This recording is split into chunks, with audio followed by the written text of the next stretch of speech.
मी महेश भूत, तालुका प्रतिनिधी, Chandur railway taluka chemist and druggist association. आज ऑल इंडिया केमिस्ट ड्रगिस्ट असोसिएशनच्या अंतर्गत बंदचे आवाहन करण्यात आले होते। त्या अंतर्गत चांदूर रेल्वे तालुक्यातील व शहरातील सर्व दुकाने बंद ठेवण्यात आली। आमचा विरोध हा ऑनलाईन औषधीच्या विक्रीकरिता आहे। ऑनलाईन औषधी विक्रीमध्ये स्टोरेज कंडिशन मेंटेन केली जात नाही, त्यामुळे औषधांना योग्य औषधाचा पुरवठा होऊ शकत नाही। त्यामुळे तसेच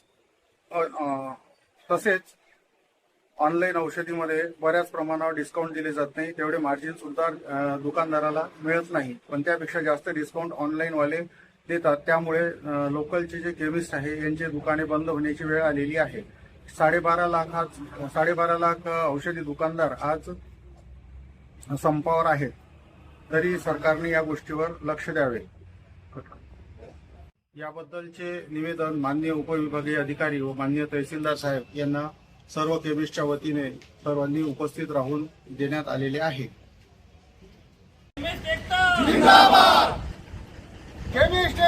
जिंदाबाद। आमच्या मागण्या पूर्ण झाल्याच पाहिजे, आमच्या मागण्या पूर्ण झाल्याच पाहिजे। ऑनलाईन विक्रीचा, औषधी विक्रीचा विरोध झालाच पाहिजे।